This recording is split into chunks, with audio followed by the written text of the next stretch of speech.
आम्ही एक डिसिजन घेतलेला आहे. हा डिसिजन मुळे आमची सगळ्यांचीच लाईफ पूर्णपणे चेंज होणार आहे. तर येस, आम्ही पुन्हा एकदा चाललो आहोत युरोपला. बऱ्याच जणांच्या कमेंट आल्या होत्या आपल्याला की तुमचा विजा एक्सपायर झालाय का, म्हणून तुम्ही इंडियात येताय वगैरे. तर तेव्हा मग तुम्ही असा डिसिजन का घेतला की परत भारतात यायचं वगैरे तिकडे? सो पहिल्यापासून अगदी 0 पासून स्टार्ट करायचं आहे.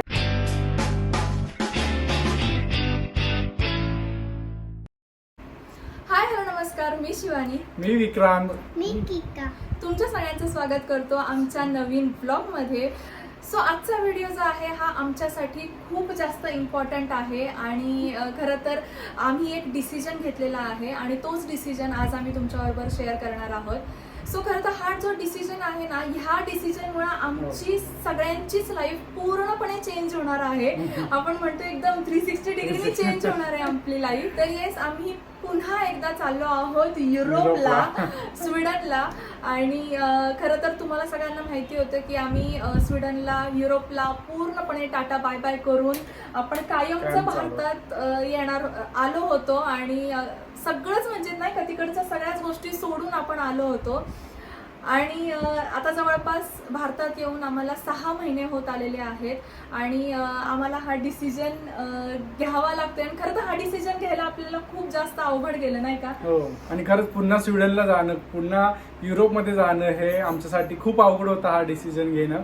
पण काही कारणांमुळे आम्हाला पुन्हा हा डिसिजन घ्यावा लागतो. आणि खरं तर चांगली सुद्धा कारणं आहेत आणि थोडीशी पर्सनल इमोशनल सुद्धा कारणं आहेत.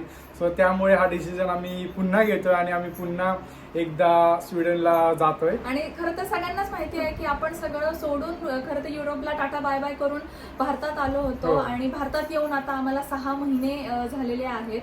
सो आता पूर्ण म्हणजे कम्प्लीट आम्ही विचार केला होता की आपल्याला परमनंट भारतामध्ये शिफ्ट व्हायचंय. पण ते जसं मी म्हणालो की काही कारण आहे. सो त्यामुळे आम्ही खरं तर पुन्हा एकदा चाललोय. आणि आता तिकडे गेल्यावर तर आम्हाला म्हणजे काहीच नाहीये तिकडे. सो पहिल्यापासून अगदी 0 पासून स्टार्ट करायचं आहे आपलं, बरोबर? म्हणजे सगळंच लाईफस्टाईल चेंज होणार आहे. परत पहिल्यासारखी जेव्हा युरोपला आम्ही होतो जसं डेली रुटीन होतं आमचं, सो तेच आता परत पहिल्यापासून करणार आहे. आणि अगदी 0 पासून स्टार्टिंग आहे. म्हणजे अगदी घर घेणं असू दे किंवा फर्निचर घेणं असू दे, सगळ्याच गोष्टी. आणि तयारी पण खूप करावी लागणार आहे यावेळेस. सो तुम्हाला तर सगळं माहितीच होतं की जे फर्निचर वगैरे होतं, जे आधीचं घर होतं, ते आम्ही सगळं विकून वगैरे आलेलो होतो आणि आता परत नव्याने सुरुवात करायची आहे. सो खरं तर तुमच्या सगळ्यांची साथ आम्हाला याच्यामध्ये खरंच लागणार आहे. सो नक्कीच आता तुम्हाला सगळ्यांना प्रश्न पडला असेल की तेव्हा मग तुम्ही असा डिसिजन का घेतला की परत भारतात यायचं वगैरे. आणि तर खरं तर तेव्हाची परिस्थिती खरं तर वेगळी होती. म्हणजे काही फॅमिली मेडिकल इश्यूज होते आणि काही पर्सनल गोष्टी होत्या, त्याच्यामुळे आम्हाला इमोशनल गोष्टी सुद्धा होत्या. तर तेव्हा आम्हाला असं वाटलं की आपण नाही आता परमनंट भारतात जाऊया वगैरे. पण आता परिस्थिती सगळी ओके आहे, सगळं व्यवस्थित आहे. त्याच्यामुळे आम्ही हा डिसिजन घेतला. आणि विक्रांतचा पण जॉबचा आहे, तर तो जॉब तोच कंटिन्यू जॉब चालूच होता. तिकडचं वर्क फ्रॉम होमच होतं, पण तिकडचा जॉब चालू होता. आणि विजाचा सुद्धा काही प्रॉब्लेम नव्हता. जसं आम्ही आधी सुद्धा सांगत होतो की विजाचा काही प्रॉब्लेम नाही. तरी बऱ्याच जणांच्या कमेंट आल्या होत्या की तुमचा विजा एक्सपायर झालाय का, म्हणून तुम्ही इंडियात येताय वगैरे. तर असं काही नाहीये, विजा अजूनही आमचा आहे. आणि त्याच विजावर आम्ही पुन्हा एकदा स्वीडनला जाणार आहोत. कारण विजा जर संपला असता तर आपल्याला परत पहिल्यापासून सगळी प्रोसेस करावी लागली असती, जी आम्ही स्टार्टिंगला केली होती. दिल्लीला जावा आणि परत एम्बसीला जाऊन वगैरे करणं. पण तशी काहीच गरज नाही, आपण डायरेक्ट फ्लाय करू शकतो. त्यामुळे विजाचा तर असा काही प्रॉब्लेम नाहीये. तर येस, हा डिसिजन तर आम्ही तुमच्याबरोबर शेअर केलेलाच आहे. आणि आता खरं तर पुन्हा एकदा स्टार्टिंग आम्हाला करावी लागणार आहे. म्हणजे जसं की अगदी बेसिक शॉपिंग पासून बॅग पॅकिंग वगैरे सगळ्याच गोष्टी घ्यायच्या आहेत. अपार्टमेंट बघण्यापासून तर ते सगळंच करायचं होतं. सगळंच अपार्टमेंट, तिकडचं घर, फर्निचर, त्याच्यानंतर. आणि जसं की तुम्हाला माहिती आहे आम्ही 4-5 वर्ष युरोपला राहायला होतो, त्याच्यामुळे बरेच तिकडे फ्रेंड्स आहेत. सो त्यांची पण आम्हाला मदत होणारच आहे. तर तसं काही त्यांना सांगितलं तर ते पण खूप खुश झाले आहे की हा, कारण जेव्हा आम्ही सोडून येत होतो तेव्हा ते पण खूप जास्त इमोशनल झाले होते नाही का, पण त्यांना सांगितल्यावर आता ते खूप जास्त खुश झालेले आहेत आणि सगळेच विचारतात खरं तर तुम्हाला काही मदत लागली तर आम्हाला नक्की सांगा, आम्ही करू. सो त्यांची पण मदत नक्कीच होईल आम्हाला. सो विहिका पण आता मोठी होतीये त्यामुळे तिच्या पण स्कूलिंगचं आम्हाला बघायचं होतं. सो प्रोसेस तर केलेली आपण, बरोबर. खरं तर तिचं इथे सुद्धा ऍडमिशन घेतलं होतं जेव्हा इथं परमनंट यायचं चालू, इथे ऍडमिशन घेतलं होतं, पण इथे ती नंतर थोडस आजारी पडली. हो, जसं त्यामुळे व्हिडिओमध्ये दाखवलं बरोबर की विका आजारी होती आणि त्याच्यामुळे ती स्कूलला पण नाही जाऊ शकली आणि तेव्हा असं काही डिसिजन झाला नव्हता की आपल्याला जायचंय म्हणून. आणि जेव्हा ठरलं तेव्हा मग इथलं ऍडमिशन कॅन्सल करून आम्हाला आता परत युरोपला ऍडमिशन तिकडची पण प्रोसेस आपण चालू केलेली आहे आणि त्याला काय वेटिंग पिरियड 2 महिने वगैरे असतो. सो 2 महिन्यानंतर ती स्कूलमध्ये जाऊ शकते तिकडे. तर येस, खूप साऱ्या मिक्स फिलिंग्स आहेत आता. यावेळेस खरं तर खूप जास्त आहेत नाही का, म्हणजे दरवेळेस येतो तेव्हा तर असतातच, कारण पण तेव्हा माहिती असतं की आपण 3 महिन्यासाठी किंवा 2 महिन्यासाठी येतोय, मग तेव्हा असतातच थोडेफार. पण ह्या वेळेस खूप जास्त आहे कारण येऊन 6 महिने झालेत आपल्याला, बरोबर. आणि आता परत एकदा सगळं इथलं पण घरच्यांना सोडून जायचं वगैरे, त्यामुळे त्या खूप मिक्स फिलिंग्स आहेत. आणि 4-5 वर्ष आपण तिकडे राहिलो आणि खरं तर कोरोनाचा काळमध्ये होता, बऱ्याच गोष्टी होत्या, सेट घर झालेलं नव्हतं व्यवस्थित, त्याच्यामुळे आमच्या पॅरेंट्सला आम्हाला बोलवता नाही आलं तेव्हा. पण ह्या वेळेस आम्ही ठरवलेलं आहे की ह्या वेळेस आता माझ्या सासू सासऱ्यांना आणि मम्मी पप्पांना म्हणजे जसं होईल तसं बोलवायचं, त्यांना तिकडचं पण स्वीडन बघूया, त्यांना फिरूया तिकडे नाही का, युरोप फिरूया, त्यानिमित्ताने ते सुद्धा फिरतील.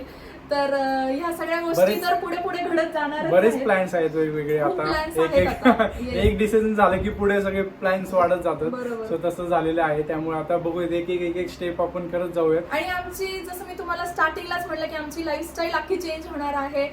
तर आता बऱ्याच गोष्टी ठरवलेल्या आहेत आम्ही, तसं व्हिडिओमध्ये तुम्हाला दिसत जाणार आहे. सो व्हिडिओ कंटिन्यू बघत राहा, इथून पुढचे व्हिडिओ खूप जास्त इंटरेस्टिंग असणार आहेत तुमच्यासाठी सुद्धा आणि इव्हन आमच्यासाठी सुद्धा, बरोबर. आणि विहिकाला सांगितलं की आपल्याला पुन्हा एकदा स्वीडनला जायचंय, तर ती तर खूप जास्त खुश आहे. ती आता पण व्हिडिओ स्टार्ट करत होतो तेव्हा पण ती म्हणत होती चल ना स्वीडनला.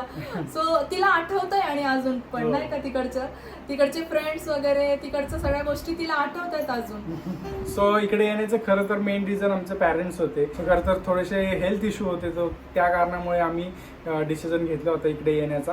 पण आता सगळं ओके झालेलं आहे, सगळं छान आहे आणि त्यामुळे आम्ही आधी सुरुवातीला जाणार आहोत आणि त्यांना काही दिवसांनी त्यांना सुद्धा आम्ही तिकडे बोलवणार आहोत. आता तिकडे खूप जास्त थंडी असते, मायनस मध्ये टेम्परेचर आहे, त्याच्यामुळे आता त्यांना जर एकदम नेलं, कारण इकडे आता खूप जास्त गरमी आहे भारतामध्ये, त्यामुळे तिकडे गेल्यानंतर आमचंच हेल्थ थोडे इश्यू होणार आहे तिकडे, कारण एकदम एक्स्ट्रीम वेदर चेंज होतं, त्यामुळे आम्हालाच ऍडजस्ट व्हायला थोडासा वेळ लागणार. त्यामुळे मग असं ठरवलं की थोडं समर येऊ दे, उन्हाळ्यामध्ये आपण त्यांना बोलूया नाही का.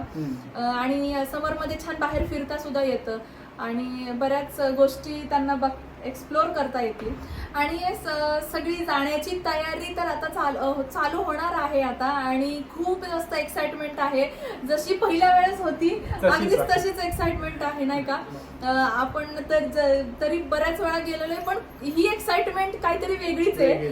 तर जेव्हा आम्ही युरोपला होतो आणि जेव्हा भारतात येण्याचा निर्णय आम्ही घेतला होता आणि तो तुमच्याबरोबर सगळ्यांबरोबर शेअर केला होता, तेव्हा खरं तर बऱ्याच जणांचे कमेंट्स आम्हाला आले होते. म्हणजे काही जणांनी आमचं भारतात या म्हणून स्वागत सुद्धा केलं होतं, तुमचं खूप छान निर्णय आहे वगैरे असं बोलले होते बरेच जण.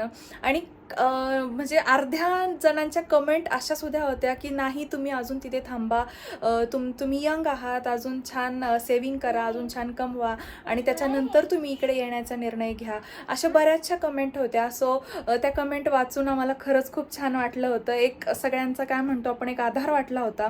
आणि खरं तर त्या व्हिडिओमध्ये तुम्ही जर पूर्ण व्हिडिओ बघितला असेल तर त्या व्हिडिओमध्ये विक्रांत सुद्धा म्हणले होते की जेव्हा आम्ही आता निर्णय तर घेतोय की भारतात जाऊया आपण, तर त्याच्यानंतर जर कधी फ्युचरमध्ये आम्हाला परत बाहेरच्या देशात कुठल्या जाण्याची संधी मिळाली तर आपण नक्कीच विचार करू, कारण तेव्हाची परिस्थिती वेगळी असेल. सो ह्या सगळ्या गोष्टी आम्ही आमच्या डोक्यात होत्याच तेव्हासुद्धा. आणि आता जसं विक्रांत पण बोलले तुम्हाला की परिस्थिती आता नॉर्मल झालेली आहे, सगळं सेटल झालेलं आहे, त्याच्यामुळे आता तिकडे जायला परत काही हरकत नाही आहे. तर आय होप तुम्हाला आमचा डिसिजन ऐकून खरंच छान वाटलं असेल आणि तुमच्या काय प्रतिक्रिया आहे हे आम्हाला कमेंट करून नक्की सांगा. तर येस, असा होता आजचा व्हिडिओ. जो आमचा जो निर्णय होता तुम्हाला सांगण्याचा, कसा वाटला कमेंट करून नक्की सांगा. व्हिडिओ आवडला असेल तर व्हिडिओला लाईक करा, शेअर करा आणि अजूनपर्यंत जर तुम्ही चॅनलला सबस्क्राईब केलं नसेल तर चॅनलला नक्की सबस्क्राईब करा. Thank you, bye. थँक्यू. असं म्हण, like, share and subscribe. Bye bye.